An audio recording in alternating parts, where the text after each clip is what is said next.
Well, hello everyone. My name is Brendan Ciecko and I'm the founder of Cuseum. First off, I want to say thank you to everyone who is joining us today, our speakers, our attendees. Over 2,800 people have registered for today's conversation from all around the world, and I look forward to this dialogue. If you're joining us for the first time, welcome. And for those of you who have tuned into any of our past webinars, welcome back. It's great to see you again. I've been off for about a couple weeks now. I've missed everybody. It's nice to be back on the webinar game and go into today's conversation. So across the country, school districts are beginning to reopen for fall, many in virtual and hybrid capacities. At the same time, museums and cultural institutions are striving to create programming and educational resources that will support schools, teachers, students, and parents during this really challenging and unprecedented time. For many, this is completely new territory. And even if you're just starting to get the hang of it, I know things are continuing to shift. And so best practices are really being developed in real time. And as a result, there's a strong need to connect with each other and connect other educators in the cultural space to share strategies, ideas, and to share lessons. So I'm excited to be joined by our incredible panelists today, who bring a huge range of experience in supporting schools and teachers and developing programs. So without further ado, please allow me to introduce our guest speakers. So joining us, we have Malika Pryor. Malika N. Pryor currently serves as the Senior Director of Education Programs and Outreach for the Detroit Historical Society. She is the proud product of the glory and grit that is growing up in Detroit, shaped by many of the city's community-based and cultural arts institutions. She received her bachelor's from the University of Michigan and earned her Juris Doctorate, doctor from Wayne State University Law School. After practicing law in Atlanta for several years, Malika returned to her cultural roots, serving as Director of Education and Programs at the Charles H. Wright Museum of African American History. In 2016, she took the position of Deputy and Lead of Communications Education for the National Art Gallery of the Bahamas.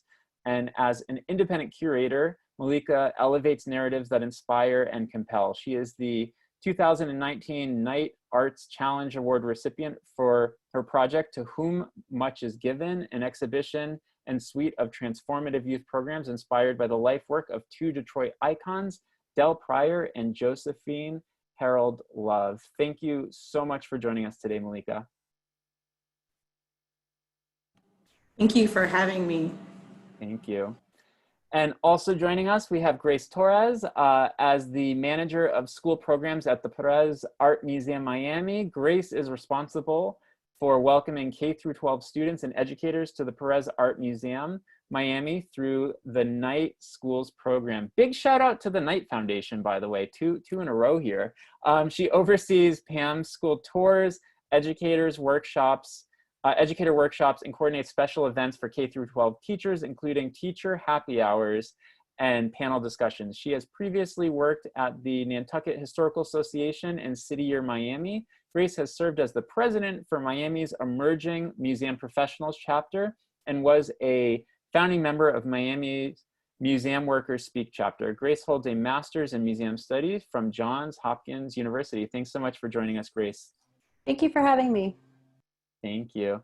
And also joining us, we have Lucy Stirn. Lucy is the School and Youth Programs Manager at the International SPY Museum.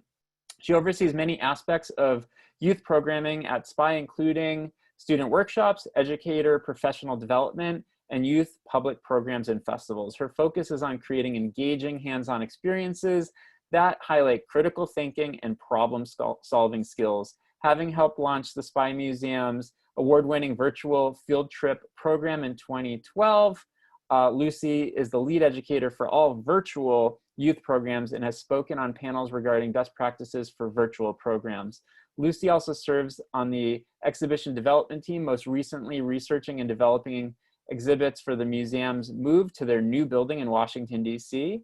And she has been with the museum for 8 years, and prior to that was an elementary school teacher. Lucy holds a BA in Art and Art History from Dickinson College and a Master's in Elementary Education from Marymount University. Welcome to the webinar, Lucy. Thanks, Brendan. And so awesome to see that you've been doing virtual educational programming since 2012. Like, what a skill to have right now. So I'm really so excited to hear what all three of you, how you're approaching education and supporting schools and educators from the museum end. And lastly, I'm Brendan Ciecko, founder and CEO of Cuseum. I will be your host for today's conversation. So let's jump into it. To start out, can all of you talk through the sorts of virtual and digital programs and educational resources you're offering to support student learning right now? Let's start with you, Lucy, since you've been doing it since 2012. How's that evolved? What are you doing right now? It's evolved immensely. I mean, I think until COVID hit, it was just sort of, you know, we would coast. It was just an extra thing to do. We did it. We started 8 years ago because we wanted to reach people that couldn't come to the museum physically. Now I feel like we're reaching everyone because not many people, even though we're open, can come to the museum. So right now we're doing synchronous, live student workshops, camps, you name it. We're also doing educator professional developments. We're doing a Teacher Teeny Tuesday because we can't do our big educator night out program this fall. So we're about to host 2 of those. Don't quite know what they're going to look like yet. Still planning. But then we also put a number of digital resources that we already had available, whether it was create your own gadget activities or competition, whether it was, you know, a DIY ninja obstacle course. We sort of put everything we had already created that we did in the museum, and we just put it up on our website. And then we also have a huge YouTube following. So we did a bunch of webinars that then we recorded and put up on our website and things like that. So that, I'm sure I'm missing something, but those are the main things. And we just finished a virtual spy camp, which I never thought we would ever do. So.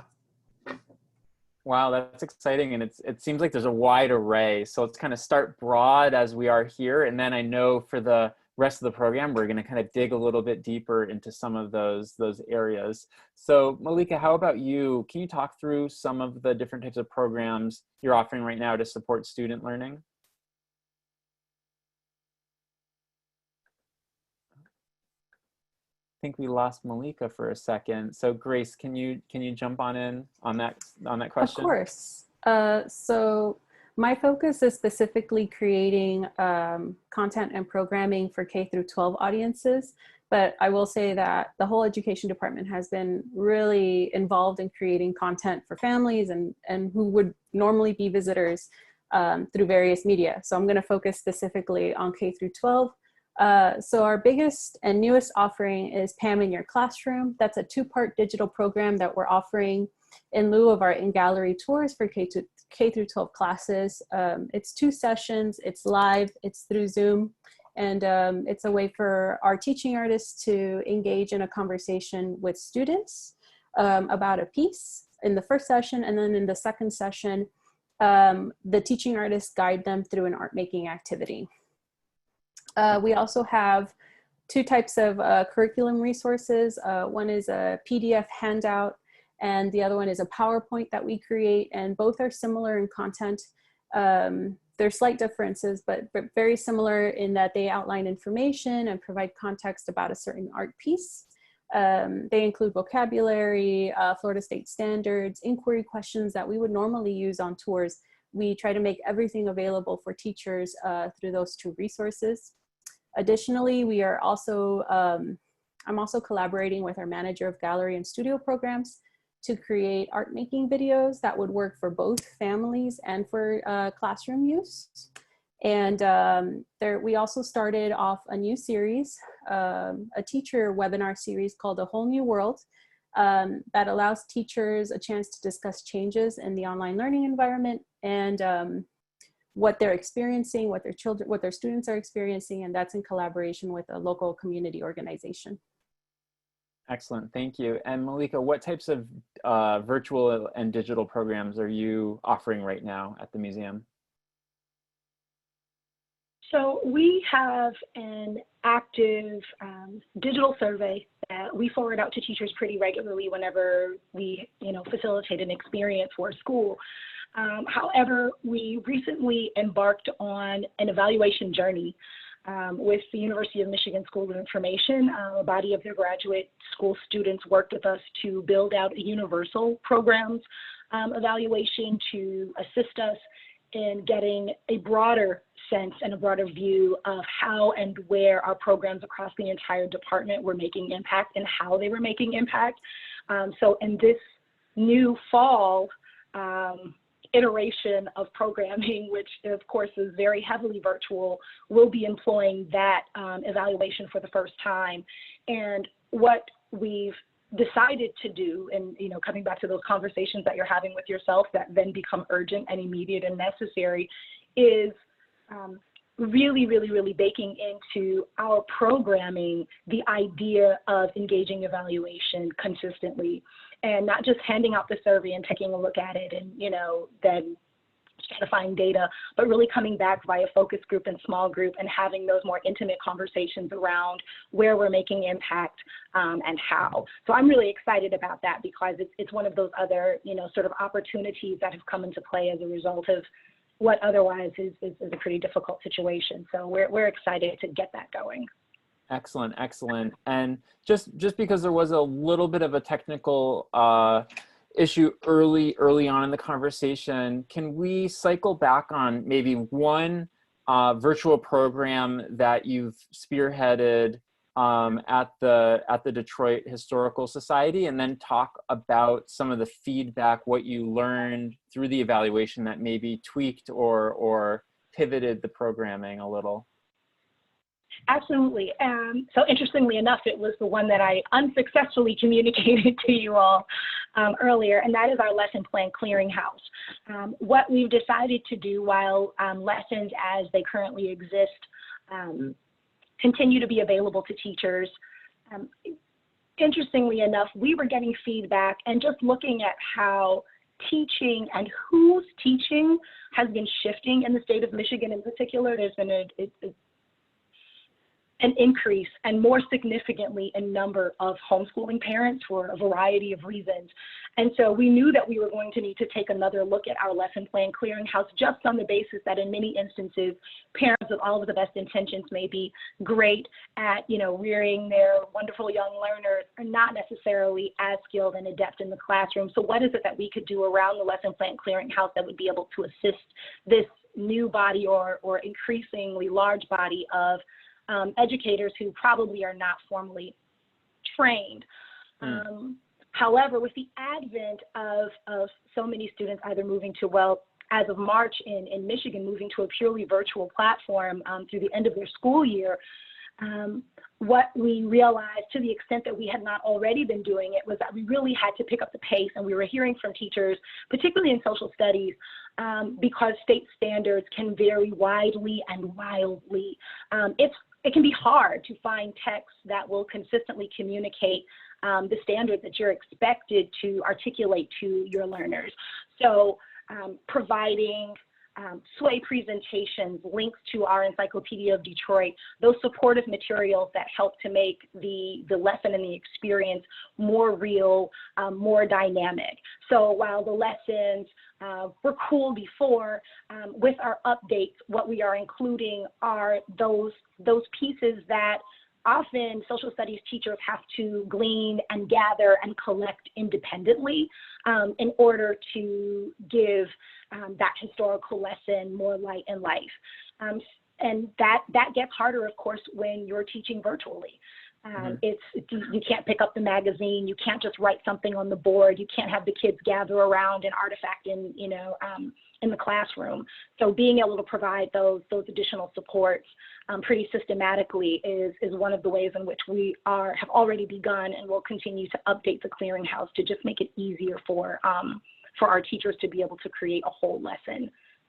Excellent, excellent. Well, thank you for sharing that. And I see someone has shared the Detroit Historical Lesson Plan in the chat. So I encourage people who are curious and interested to take a look at that. And Lucy, you've been at the International Spy Museum for 8 years, and you're one of the few cultural institutions that has a really long history of putting out virtual programs and learning materials. In those 8 years, have you come across anything that you would deem a best practice or any lesson learned early on that you would want to share with everybody on this webinar today about how you're looking at, you've probably, like with everyone, you kind of, you experiment, you have a hypothesis, maybe it doesn't work out, you learn from it, you use this tool, it could be better, so I use that tool. What are some of the things that in your mind over the last couple of years you would say are these are best practices for virtual programs? Yeah, I was actually just talking to my colleague the other day about that question, because I feel like after every class, we're always refining still.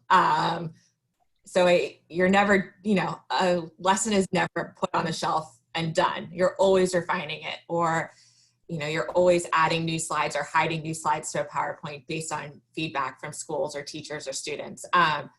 Number one, and I think this goes to any, whether it's on-site or off-site, is flexibility.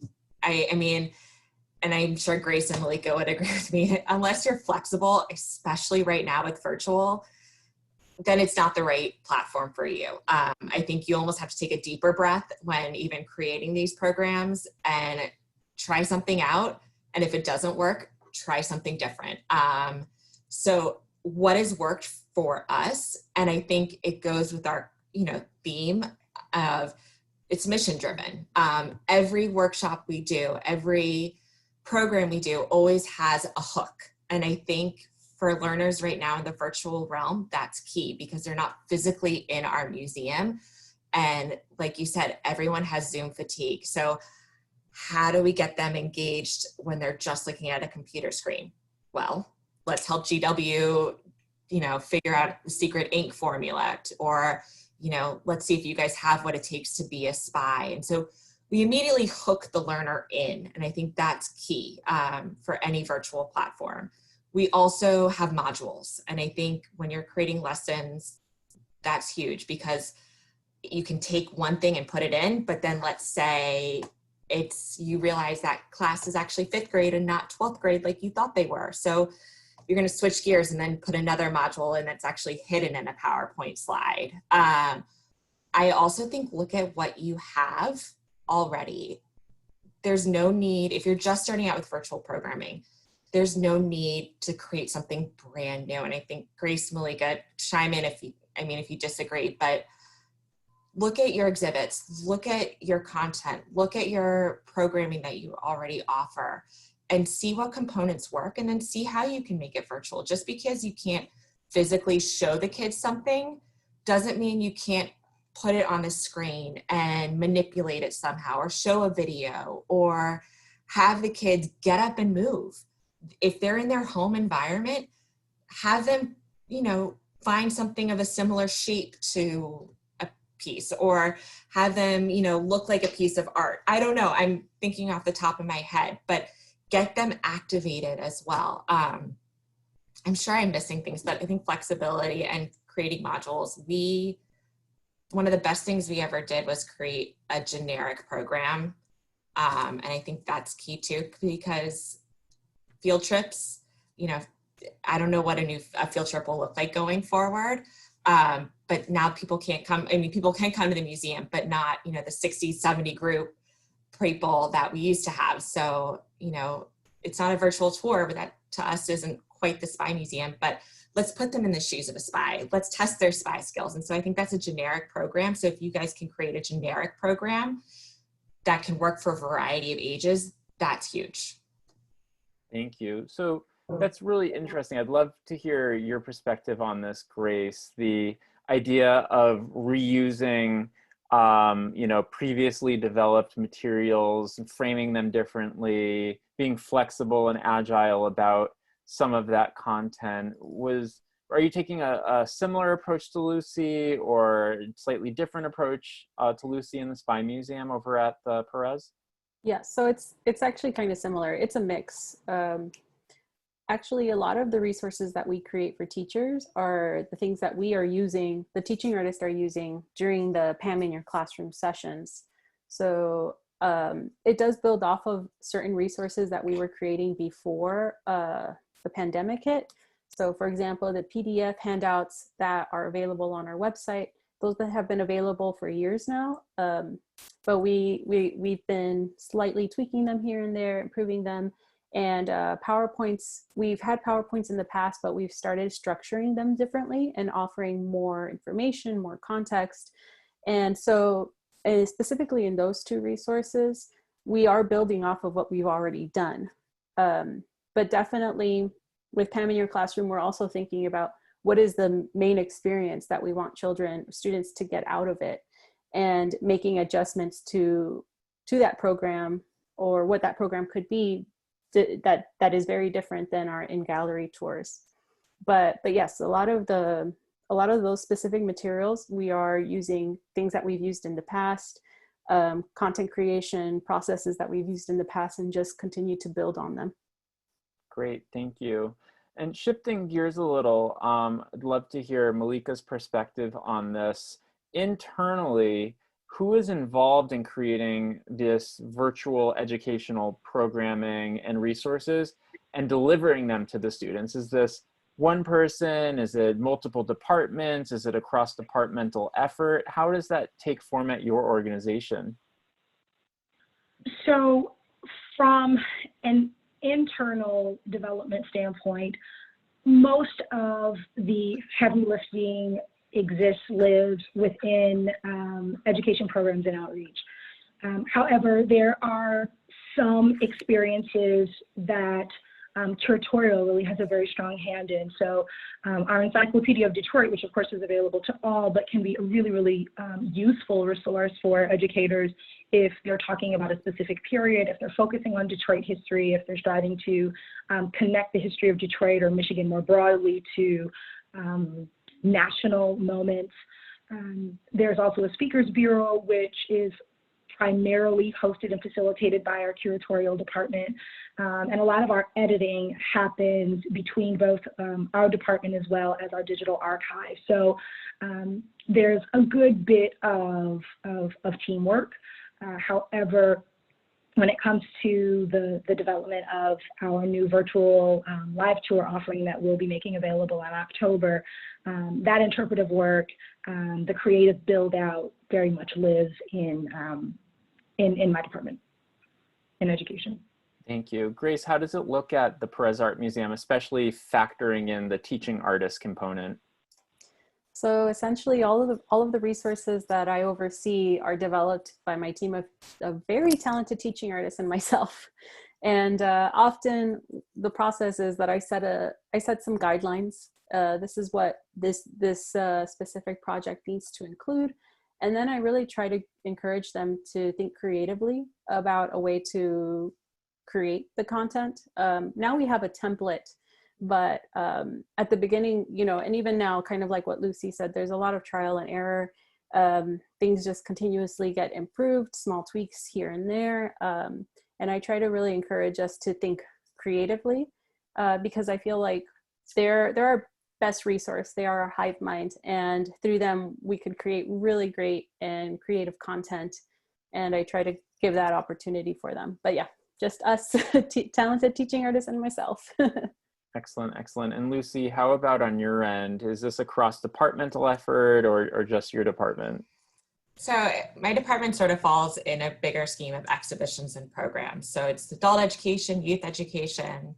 We have the curators, we have the collections, we have, we're small and mighty, as we like to say. But for the youth education team, there are three of us mainly.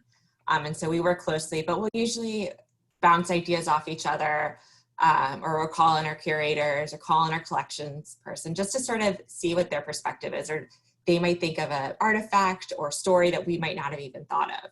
As we like to say, we can put the education spin on it if they can tell us the content. Gotcha. Thank you. And for all of you, how are you supporting various constituencies and stakeholders? For example, you have schools, you have teachers, you have students, you have parents, which may have many different needs and require different resources. Are you offering specific things to specific groups? Are you prioritizing any specific group specifically? Can you talk a little bit to that, Grace?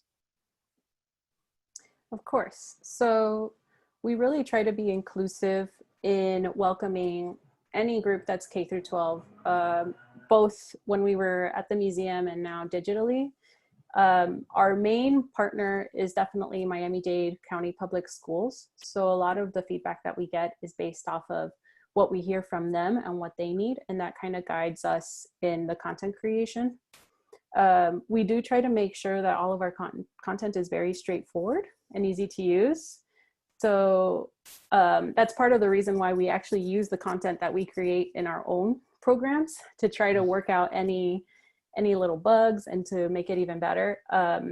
Homeschool is definitely a group that we've engaged in the past, but there definitely seems to be more demand. So I think with that, we will definitely see some changes to our content. For example, I will say that like with the art making videos that we're creating within the education department, they are led by our manager of gallery and studio programs that creates content specifically for families. But because of the, situation that we're in now with the pandemic, I am collaborating with her a lot more closely so that those videos can work for both audiences, families and schools as well. So a little bit of both. Mostly our partners with the public school though. Grace, can you talk a little bit about the role that partnerships have played in developing educational content and programs, and learning what your constituents need from you from an educational perspective? Yes. So partnerships, I've kind of mentioned this already, but our partnerships, we lean on them very, very heavily, both in our programming before and now through the pandemic. So really it's through their feedback and me just being able to nag them and ask them a bunch of questions that has allowed us to really figure out how to move forward and tweak our content to make it more available online and engaging for students. So and additionally, not only that, but our contacts within the school district, they've really helped us promote our programs and also figure out how to tweak the PowerPoint specifically to reach classrooms that are using STEAM as a basis for their curriculum. So we're able to tweak our PowerPoints to fit their needs, their curriculum needs for STEAM, which has allowed us to become even more accessible, more popular for classes. Additionally, like I mentioned, this webinar series that I have, A Whole New World with PS305, a local community organization, that was really brainstormed by myself, the head of PS305 and teachers. They have a teacher cohort. So it was basically talking to them and figuring out what they needed, what type of information they wanted to have presented on a platform that led us to creating this series. Excellent, thank you. And I want to shift gears to some audience questions, especially off of the point of introducing, the notion of STEAM or catering to some of those aspects to make the materials that much more appealing to the districts and the teachers. So Carol Wilson at the Smithsonian American Art Museum in Washington, D.C. asks, what is the K through 12 K through 12 community, so school districts, superintendents, principals, teachers, etc., articulating as the greatest needs that cultural institutions can fulfill for them? And what are the best marketing outlets to let them know about the resources that our organizations have to offer? And it kind of surfaced here because I think even talking about how you can align with STEAM to make the materials more appealing or applicable is a really, really, savvy move on behalf of Pam. So I thought that was really interesting, thinking about the positioning within what, the K through 12 community needs. So can you talk a little bit more, Grace, about even like the marketing or what outlets you're using to uncover that, to make the materials that much more, fitting to the needs that are being expressed? So essentially, we work very closely with the head of STEAM, the Department of STEAM at MDCPS, Miami-Dade County Public Schools. And it was through him that we found out that one, they wanted PowerPoints, some type of presentation that that teachers could easily download that had a very specific set of information inside. And they wanted it broken down into 3 components: a pre-activity, an activity, and a post-activity. I can share more information about what each of those areas include, but that's kind of how we decided to start moving forward with our own PowerPoints, even if they weren't STEAM focused, just to kind of continue a similar template so teachers could easily learn how to use them. Once they know how to facilitate one PowerPoint, they could easily use our other PowerPoints within their own classroom. So basically, if you can get in contact with the STEAM department in your public school system, they can really provide you with information about what the teachers need. Outside of the PowerPoints, they also requested pre-recorded videos and also any live type of component. So Pam in Your Classroom kind of fits that need as well. But those were the three resources that they specifically said that would be helpful for teachers. And the Pam in Your Classroom sessions, the Let's Talk About Art, which is the first session, and then Let's Make Art, which is the second session, also builds upon the way that they wanted the content, the curriculum to be delivered, which is a pre-activity, activity, and post-activity. We just combine the pre and the activity in the first session, and then art making is its own session. Outside of that, we work very closely with the communications department through the public school system, and we've built a really great relationship with them. So in general, once we have marketing material created, we share that with them, and usually they post it through their Twitter, through their social media outlets. We're also working on trying to see if they can do an email blast for us for all those teachers. So that's kind of a little bit of what we do. We also engage other departments within the public school system, the art department specifically.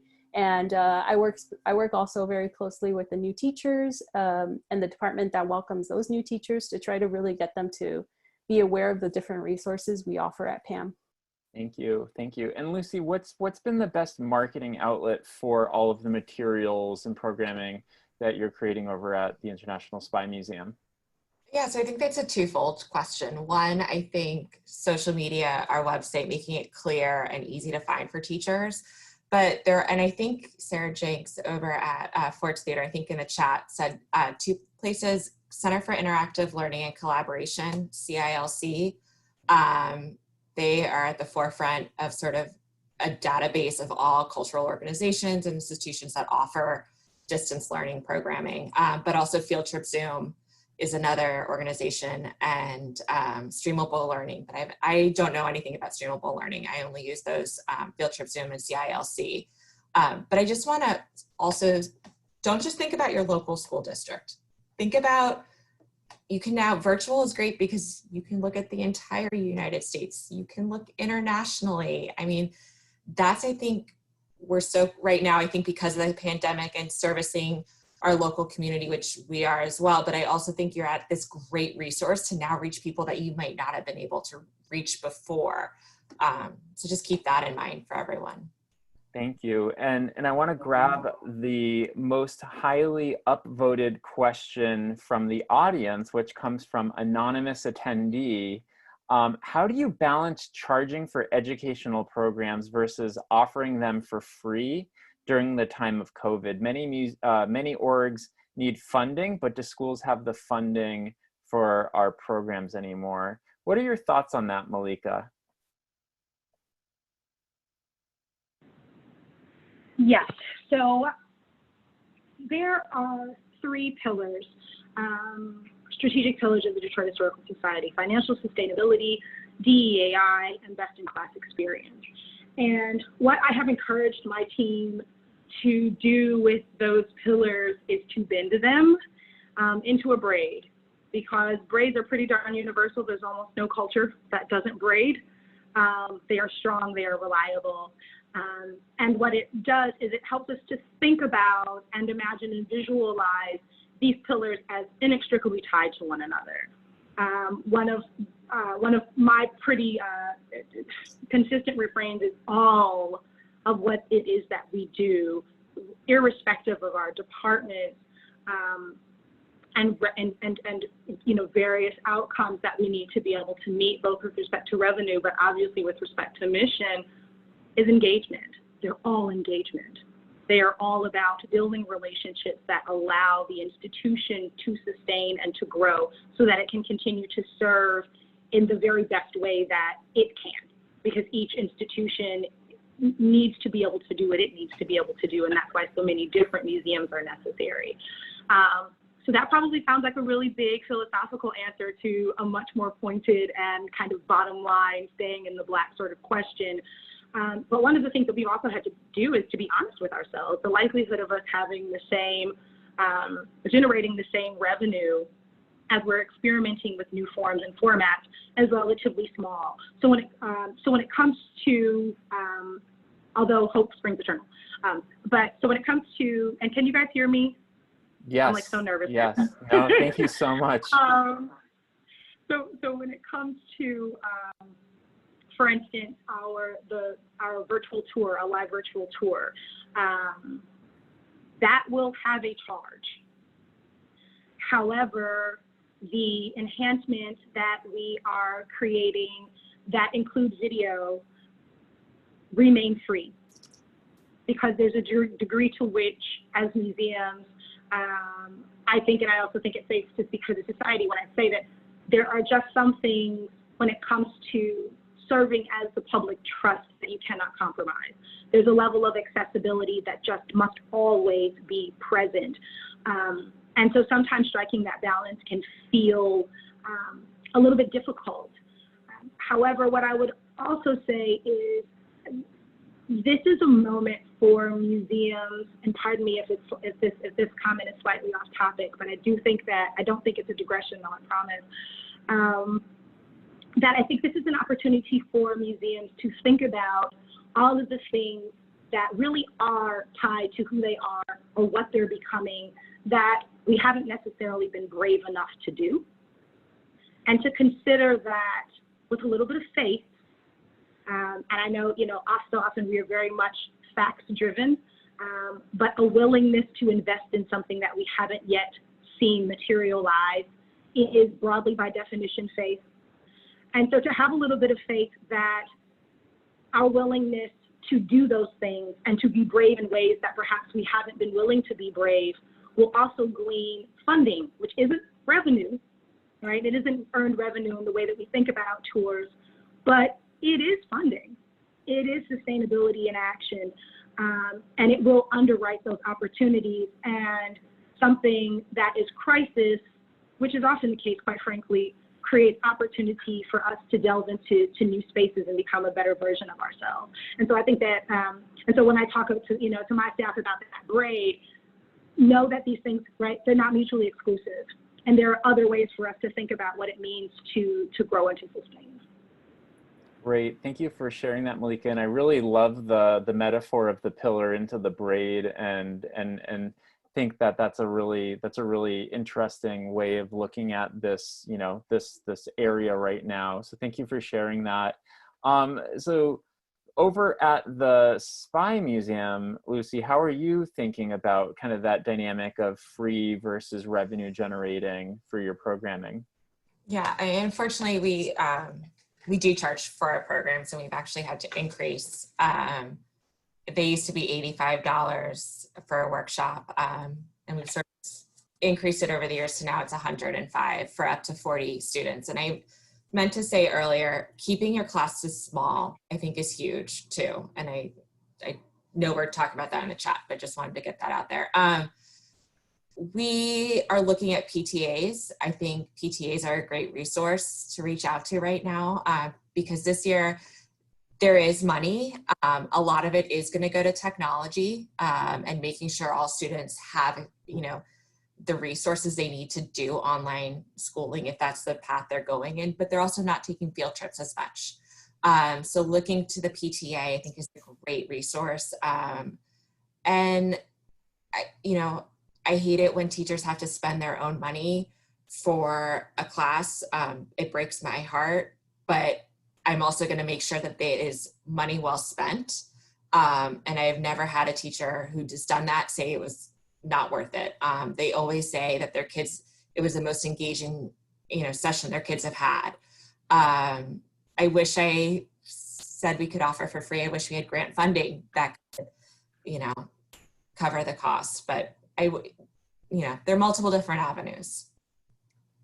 Thank you for sharing that. I know it is such a unusual and unprecedented time around even having to kind of in many ways force every department not to think like an educator or a curator, but to think like an accountant or a fundraiser or a business person, if you will. And so it's kind of like this shape-shifting moment around all of that, which I can imagine adds a little bit of anxiety and stress and another thing on everyone's plate. So I completely acknowledge that. I was just going to add, there's not much cost to virtual programming. I mean, besides salaries, and if you purchase like a Zoom room, but you don't need a lot of it.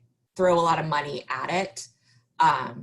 It's usually a low cost, higher. That's good. Well, that's good to hear that there's a good, return on the time put in.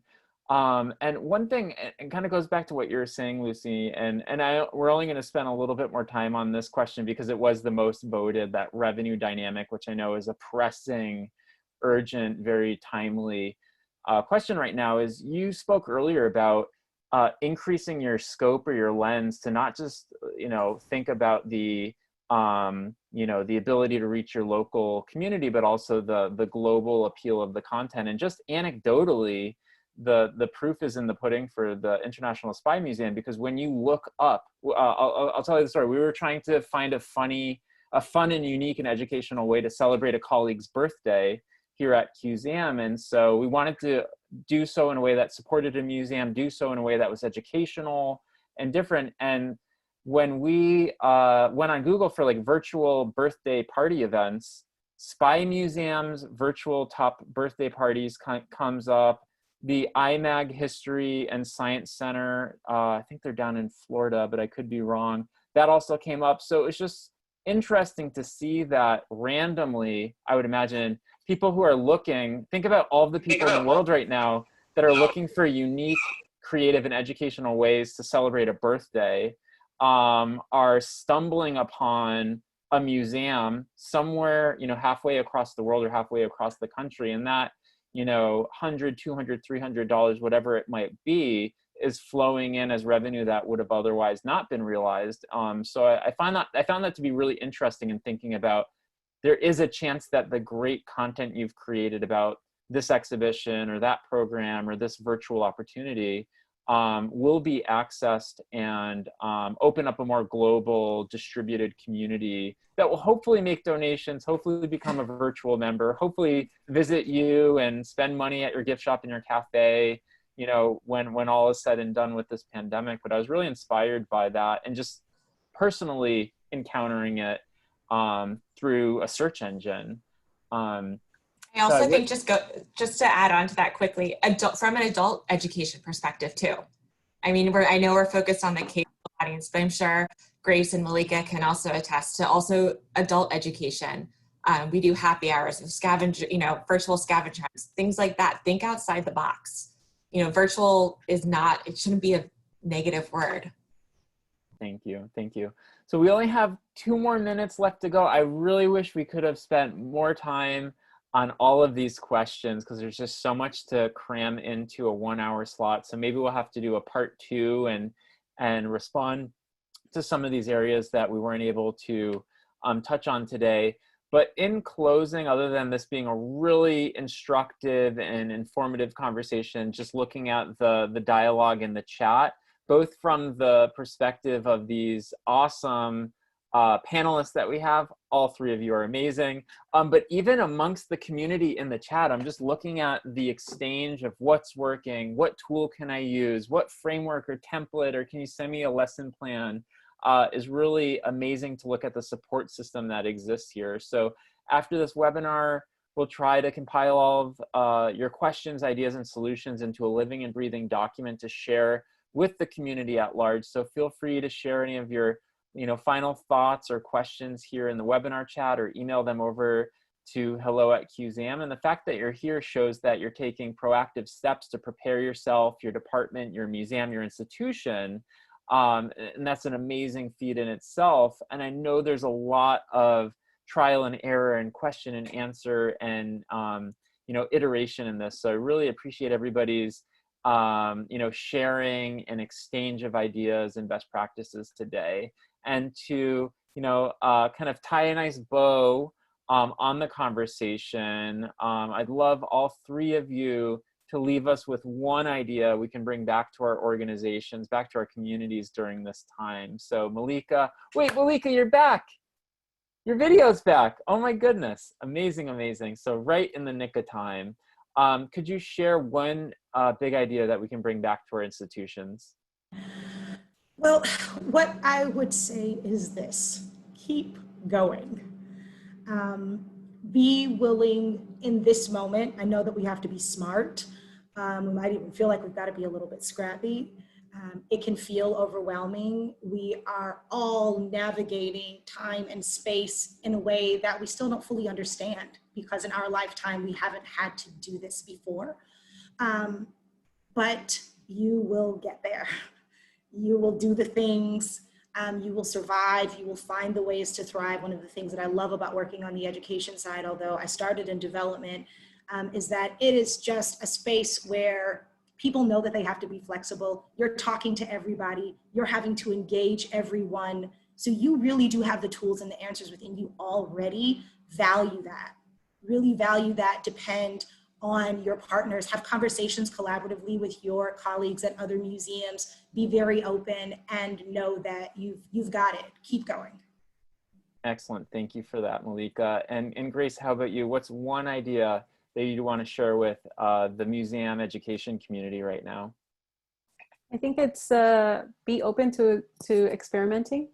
Just all of us are learners, active learners, as Brandon said, that's why we're here. But I think a lot of us overthink what we want to do. So just be open to experiment. Know that things are going to get tweaked regardless of when you start, or how far along you start, or today or tomorrow. But it will be tweaked, and that's okay. And I think just being open to feedback and reaching out to anybody that is a stakeholder of yours is important. And being able to experiment based off of their feedback. So experiment, experiment, experiment. Excellent, thank you, Grace. And lastly, Lucy, what's one big idea that you would like to leave everyone with today? I feel like Grace and Malika said everything, but I think just being flexible, don't be frustrated, and just keep trying. Don't be scared. That's my big piece of advice. Don't be scared. Excellent, excellent. Well, thank you for that. Thank you so much, Malika. Thank you so much, Grace. And thank you so much, Lucy, for spending an hour with us today to share some thoughts and best practices and a little bit of much needed motivation, I must say, about navigating these really, unprecedented waters for both supporting schools and their students, as well as educators and the field at large. So I really appreciate everybody's tokens of wisdom today. And I really appreciate it. Thank you. It was great to see everybody, really inspired by this conversation. And I hope everybody stays well, stays safe, stays happy, and I'll see you next time.